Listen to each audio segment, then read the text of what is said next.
I am Sharon Chira and I welcome you to another edition of Business Time right here on Times Television, proudly sponsored by Skyband. Coming up in the program today, experts bang heads on high interest rates. India VP visits reignites Nandolo market talks. We have these and other stories. From Malawi's leading internet service provider, we bring you Skyband Fiber. Skyband Fiber is ideal for businesses and organizations requiring high-capacity bandwidth and availability.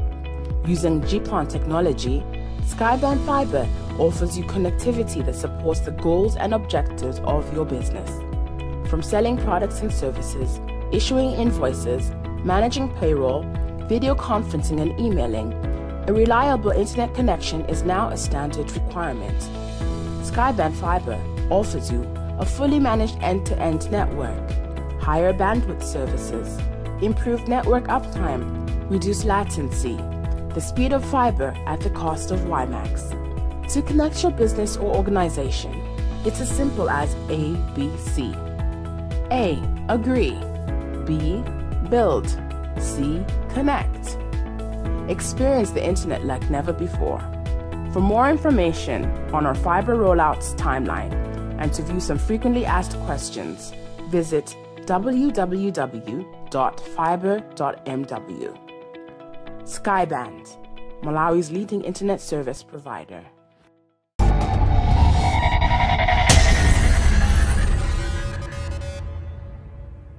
Financial and economic experts met in Mangochi on Tuesday to discuss the country's extremely high interest rates. The meeting came at a time Parliament is drafting an interest rate capping bill to protect borrowers. Finance Minister Guro Gondwe opened the meeting. From Mangochi, Matilda Chumwaza reports. High interest rates have been cited as one of the deterrents of private sector investment in Malawi. As a result, stakeholders have called for authorities to introduce administrative measures to manage interest rate movements.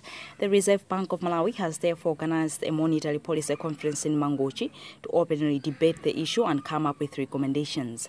Speaking during the official launch, Minister of Finance, Economic Planning and Development, Guro Gondwe, says high interest rates are hindering the country's economic growth, while RBM Governor Dalitso Kabambe says it is indeed correct that the interest rates have been high in the country. Kabambe says looking at Malawi's history since 1964, the numbers have been changing, and that at some point until 1994, RBM was fixing its interest rates, so they were very low, as well as the exchange rate was fixed to a pound. However, ever since the liberalization of the financial sector, things have changed. For Times News, I'm Matilda Chumwaza.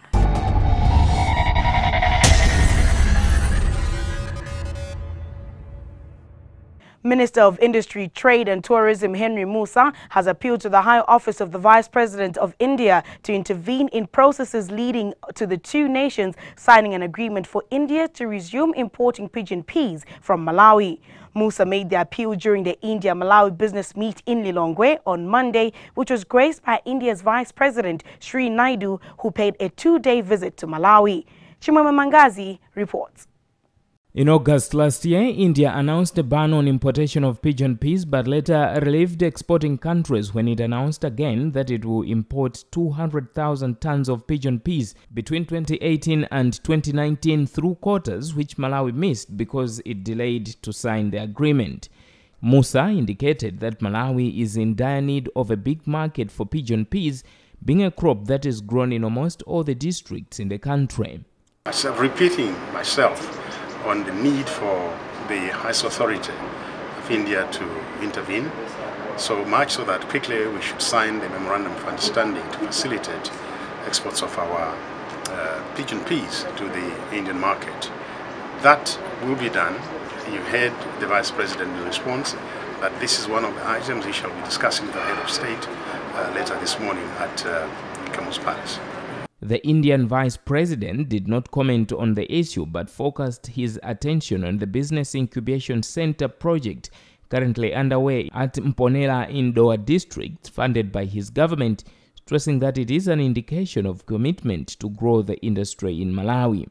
He called on the private sector in the country to work together with their Indian counterparts to boost trade between the two countries, which would translate in the growth of the two economies in the long run.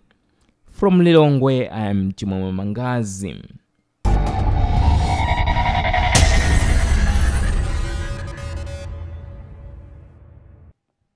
The Ministry of Industry, Trade and Tourism, in conjunction with the Consumer Association of Malawi, have implemented a mandatory food fortification program aimed at increasing the micronutrient intake among Malawians.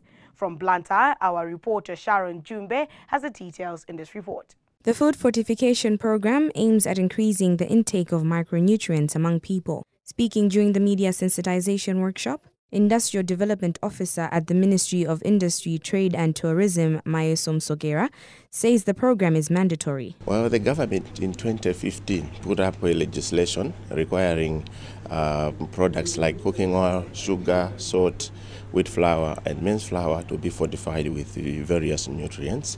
The aim was to also contribute to the issue of addressing micronutrient deficiencies in the country.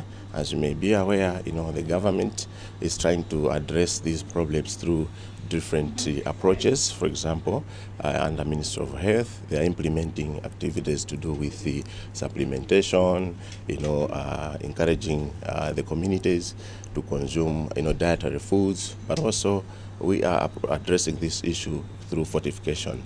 That is the addition of nutrients to these foods by the industry.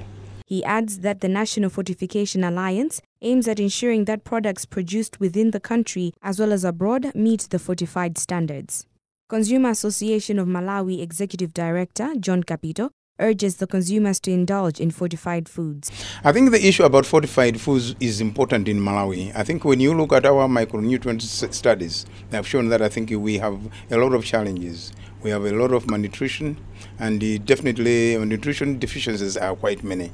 Therefore, there is a need to address them. That's why government has worked hard to make sure that I think we identify vehicles that can reach the masses. And these vehicles, I think, have been identified and put again into some piece of legislation now, where it's mandatory to make sure that such products are now being fortified. And these 5 vehicles, I think, are key, because they're the one that I think every Malawian uses on a daily basis. And these are sugar, cooking oil, wheat, maize flour, and salt. Therefore, we are working hard and hand in hand with the various ministries of government to make sure that these are the products, and they are under mandatory standards, to make sure that these are the products now that will be sold in Malawi. If anybody now decides to bring in any product that is not in conformity with these standards, then such products must be taken out from the market or must not be allowed to be imported in Malawi. And we are also making sure that those products are able to reach the masses, especially in rural areas where micronutrient deficiencies are so high, and we need to find a way of reducing them. Reporting for Times, this is Sharon Jumbe.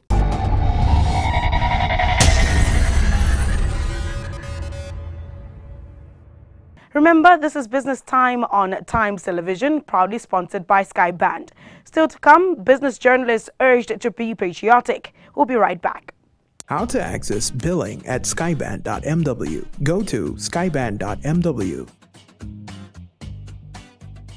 and navigate to billing. Go to the Login tab and enter your username. Now enter your password. Click Login. Now you have access to your account information, invoices, and services. Skyband.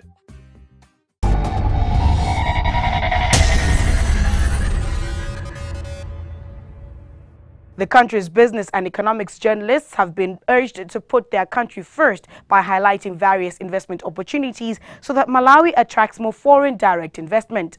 The call was made in Salima on Saturday during the 2018 Association of Business Journalists ABJ annual conference held under the theme, The Role of Business Journalists in a Recovering Economy.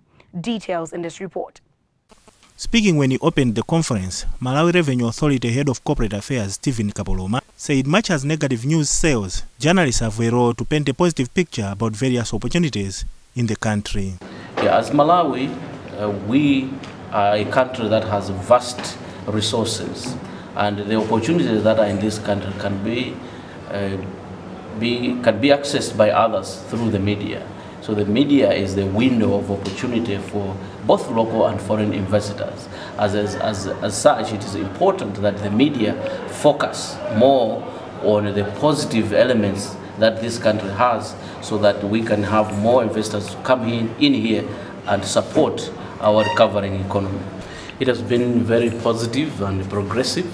We have seen that the partnership between the Malawi Revenue Authority and business journalists in Malawi is very robust, and it has enabled the Malawi Revenue Authority to reach with tax messages to various stakeholders across the country.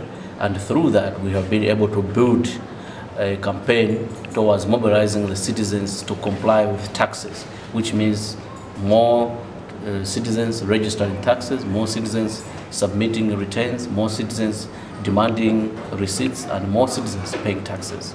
Association of Business Journalists National Coordinator Obren Chulu said the conference is crucial for the development of business journalism in Malawi. Like I said in my address, this is an important gathering. It provides ABJ and its membership a forum where they can reflect on business and economic news reporting. As you know that the list of presenters includes experts from industry who will be making key presentations on a number of issues. MRA, for example, will be making, there will be several presentations from MRA on the tax reforms and other initiatives such as the electronic fiscal device, the new laws which have been passed to ensure compliance and that increasing the tax base.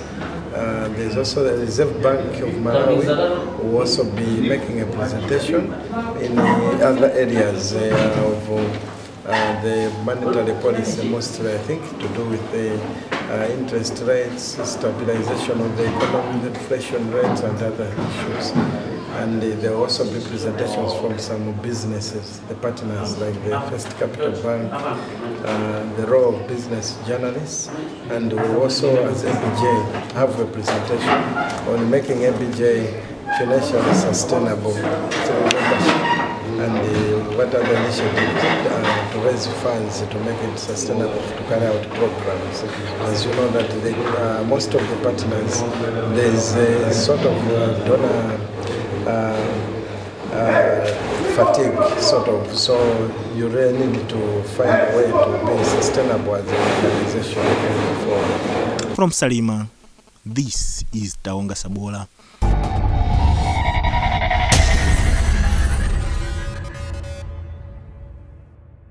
Old Mutual Malawi says a healthy workforce is critical for the firm to realize its targets. Old Mutual Group Chief Executive Officer Edith Gia was speaking in Blantyre on Monday when the firm launched a Thrive Wellness Week. More details in this report. Old Mutual Group Human Resources Manager Rex Kazongwe said only healthy employees can help the company achieve great things every day. Old Mutual believes that it is only a healthier employee that can be able to deliver the level of service that we always talk about. Old Mutual believes in doing great things every day. That is our motto. And you cannot do great things every day if your employees are not in a good state of health. This is why we always put emphasis on the well-being of our members of staff. Yeah, this Thrive Wellness Week is part of our overall wellness program. In our wellness program, it's a program that we are looking at the overall well-being of the employee at the workplace. We believe that as a responsible business, we must make sure that the people that we work with have healthier lives and are able to do their work productively because of that. So we have a wellness program which guides us on what we are supposed to do in terms of managing the wellness of our employees. And what you have seen here today, the Thrive Wellness Week, the launch of the aerobic session for our staff is one of the programs in the wellness program. Apart from the aerobics, this week particularly, we are also having an experiential stress management program where we are trying to look at the drivers of stress at the workplace, and together with our staff and our management, we will look at how best we can eliminate or reduce the causes of stress to our employees. And just as I said that this is a very wide program in Old Mutual, the wellness program we have, like for this year, we have had testing for hepatitis B for our members of staff. That is on a voluntary basis.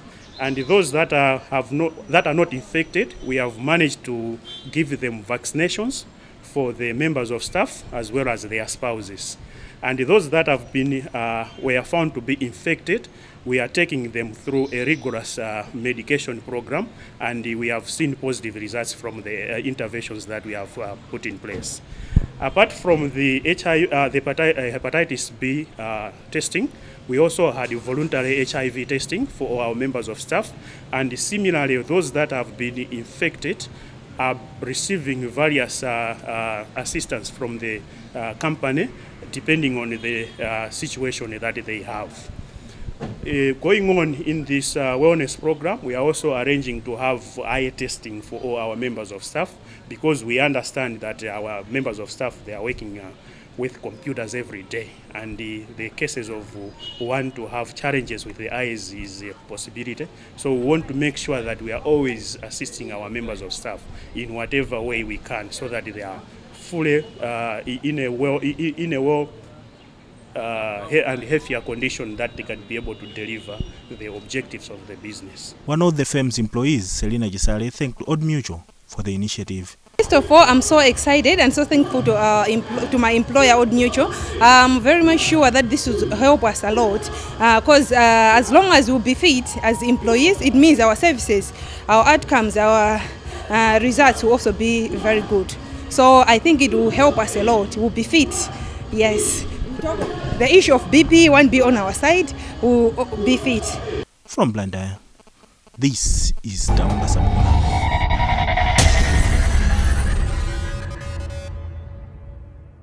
Proceeding with the program, let's look at how the Malawi kwacha is faring against major trading currencies on the foreign exchange market.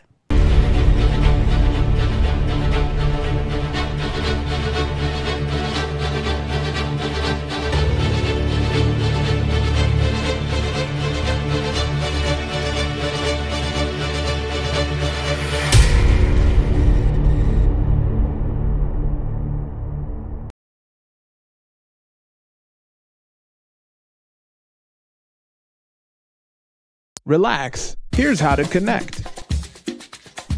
1. Turn on your wireless card and connect to the Skyband hotspot. 2. Open your web browser and enter the login and 8-digit password exactly as it appears. 3. Now you can relax and surf the internet at any of our hotspots. Skyband.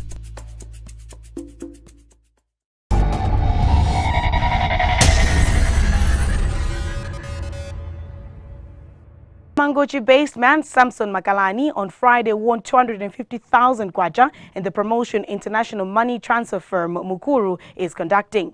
Makalani, a farmer, said he will use the money to bolster his farming business. More in this report. Mukuru country manager Charles Piri said the firm is impressed with how the promotion is progressing. We've been running this promotion since August, and today we just awarded our first prize winner for the grand prize of 250,000 kwacha.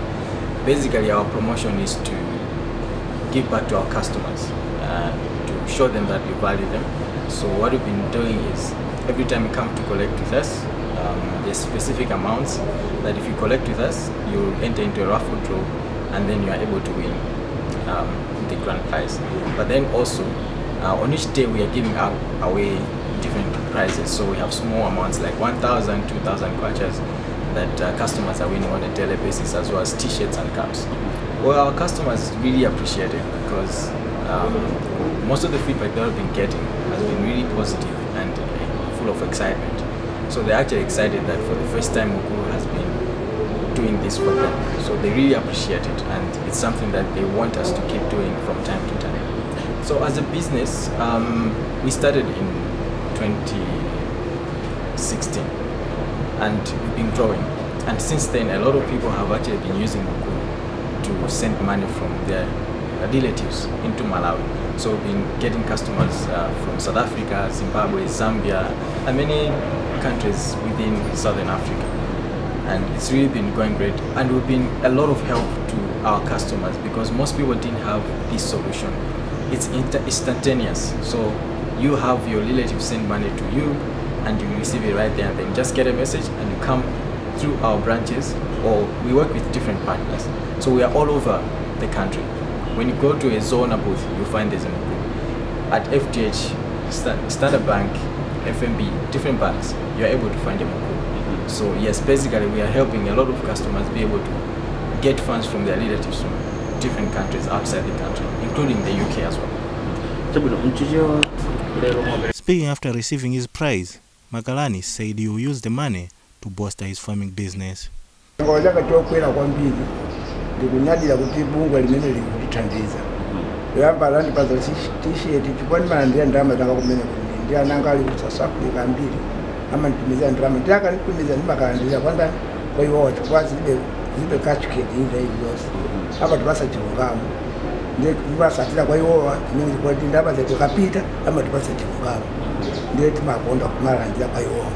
From Blantyre, this is Taonga Sabona.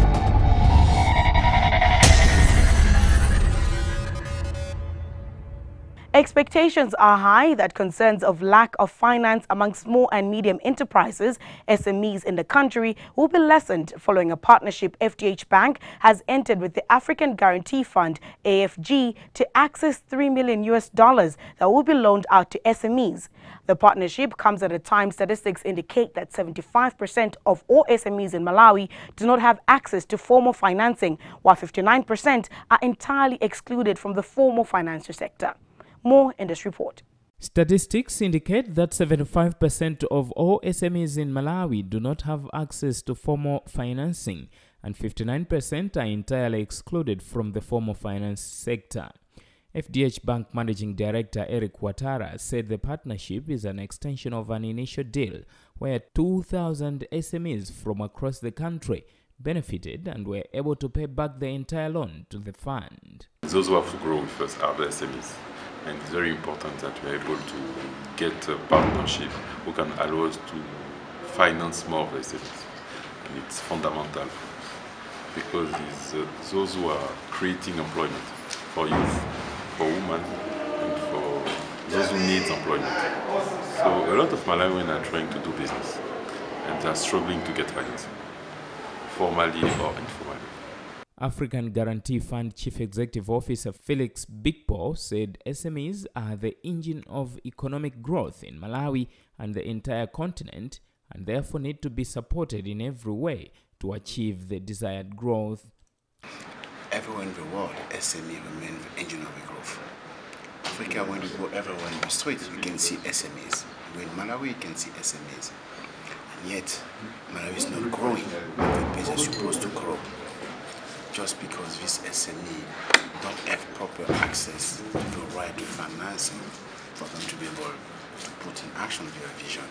Our role to come here is to give a comfort to the Malawian financial institutions, especially FDH today, for them to be able to lend easily to this SME and that will benefit for the Malawi economy. Minister of Finance, Economic Planning and Development Gudo Gondwe said that despite financing challenges facing the sector, there is a lot of inferiority complex among SMEs that hinder them to grow. He advised the SMEs to be positive in their business ventures to succeed. If you decide that you are unable to achieve, you will not achieve. You have to be self-confident that you can do it. And I think that if each one of us was to decide that his or her success will depend upon his own efforts rather than the efforts of the others, or rather depend upon on the efforts of the government, and we will make it. The development has also excited SMEs in the country. James Chiwutsi is Chief Executive Officer of the Chamber of Small and Medium Enterprises in Malawi. This initiative means that a lot more SMEs are going to be assisted. We want SMEs to move to production, for example. Now, if they have to move to production, as we've heard today, they need funding, for example, to acquire some type of small-scale equipment, as well as skills. All that cannot happen without funding. So that's why we'll have this funding and the agreement that has been signed today. From Lilongwe, I am Chimwemwe Mangazi.